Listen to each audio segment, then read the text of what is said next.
అందరు అన్నారు, అన్న ఎన్టీఆర్ గారు ఏకంగా జిల్లా పార్టీ అధ్యక్షులు పెట్టారు కదా, ఇది మార్చితే కరెక్ట్ కాదు కదా అన్నారు.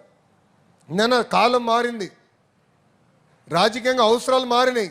మారిన కాలానికి మనం కూడా మారాలని కోరా. 2 సంవత్సరాలు పట్టింది నాకు, కానీ వదిలిపెట్టలా. నేను అనుకుంది అన్నీ అవ్వవు. ఈరోజు కూడా బాబు గారితో నేను పోరాడతా. కానీ బాబు గారు ఒక్కసారి నిర్ణయం తీసుకుంటే తల వంచి ఆ నిర్ణయాన్ని అమలు చేసే వ్యక్తి మీ లోకేష్. మీరన్నా నన్ను కన్విన్స్ చేయాలా, నేనన్నా మిమ్మల్ని కన్విన్స్ చేయాలా, రెండిట్లో ఏదో అవ్వాలి తప్ప అలుగుతే మటుకు నేను ఎవరిని వదిలిపెట్టానండి. అలుగుతే మన పార్టీ నష్టపోతుంది, మన రాష్ట్రం నష్టపోతుంది.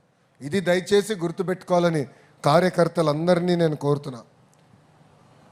ఇంకా మన నియోజకవర్గం గురించి ఏం చెప్పాలి చెప్పు. కంచుకోట అంటే 2 నియోజకవర్గాలు గుర్తొస్తాయమ్మా. అంత సీన్ లేదా రాబాయ్? కంచుకోట అంటే 2 నియోజకవర్గాలు.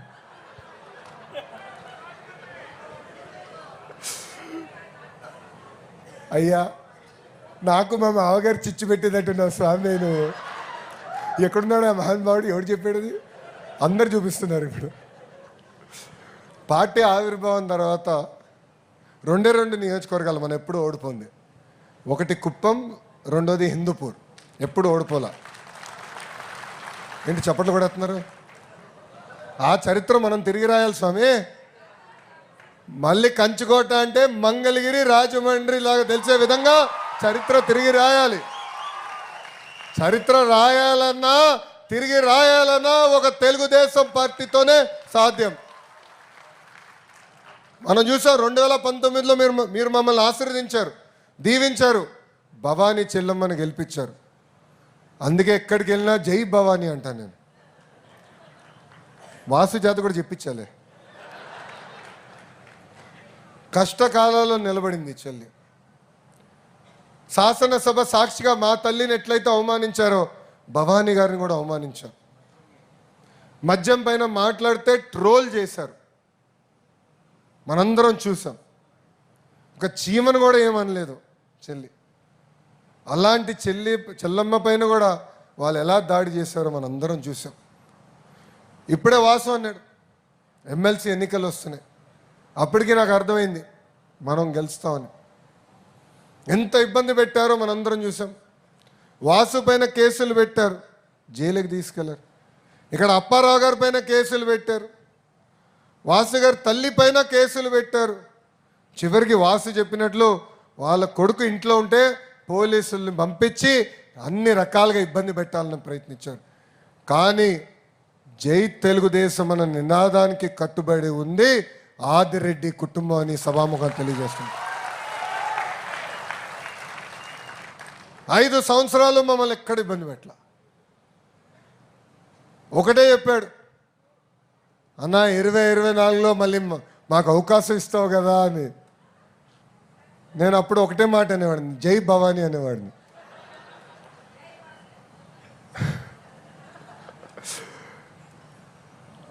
అమ్మ, కష్టకాలాల్లో ఎవరు మనతో నిలబడతారనేది మనకు ముఖ్యం.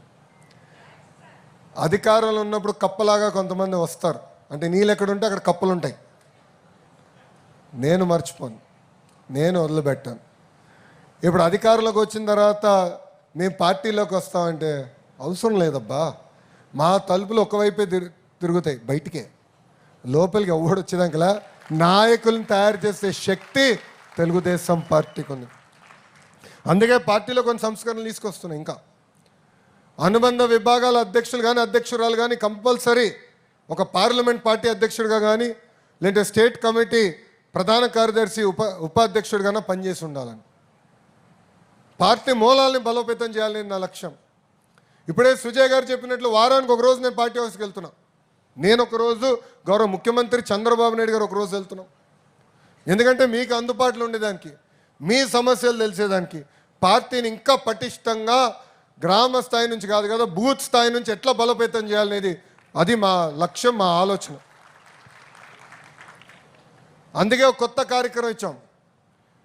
కొన్ని బూతులున్నాయి ఎప్పుడు గెలవని బూతులు, అక్కడ కంపల్సరీ మనం ఎవరైతే పదవులు ఇచ్చామో వాళ్ళందరూ తిరగాలి, కూర్చోవాలి, ఒక కార్యక్రమం పెట్టాలి, ఒక్కొక్క బూత్ మనం వర్క్ చేయాలి. ఒక్కొక్క బూత్ గెలిస్తే అన్ని నియోజకవర్గాలు కైవసం చేసిన అవకాశం ఉంటుంది. కానీ ఇక్కడ ఉన్న కార్యకర్తలందరికీ నేను కొన్ని విషయాలు చెప్పదలుచుకున్నా. మొదటిది, పార్టీ ఇచ్చిన కార్యక్రమాలు తూచా తప్పకుండా మనం అమలు చేద్దాం, కలిసికట్టుగా చేద్దాం. మీరు చేసే కార్యక్రమాలన్నీ మై టీడీపీ ద్వారా అందరు డౌన్లోడ్ చేసుకున్నారా? మై టీడీపీ డౌన్లోడ్ చేసుకున్న వాళ్ళందరూ చేతులు పైకెత్తండి. అబ్బా, అందరు చేసుకున్నారు. వీళ్ళు చేయాల, వాసు చేశారు, మిగతా వాళ్ళు చేయాల. మై టీడీపీ ద్వారా మేము టాస్క్ ఇస్తాం. కారణం ఏంటంటే మీరు చేస్తున్నారో లేదో, ఎవరు చేస్తున్నారో ఎట్లా తెలుసుకుంటాం? ఇప్పుడు పెన్షన్ ఇస్తున్నాం, బూత్లో మనం ఉంటాం, వెళ్దాం, మమైక్యం అవుదాం. ఎందుకంటే 4,000 రూపాయలండి, అంటే సంవత్సరానికి సుమారు 48,000 రూపాయలు మనం ఇస్తున్నాం. చాలా పెద్ద అమౌంట్ అది. అది మనం చెప్పుకోవాలి. వికలాంగులకి ఇచ్చినప్పుడు మనం చెప్పుకోవాలి.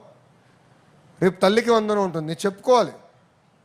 ఏదో ఇచ్చేసామని కాదు, వెళ్ళాలి, మాట్లాడాలి, మమైక్యం అవ్వాలి. ఇప్పుడు వాసు పెద్ద మాట అన్నాడు ఈరోజు, మంగళగిరితో పోటీ పడతానని. ఈ సభాముఖంగా ఛాలెంజ్ నేను స్వీకరిస్తున్నాను.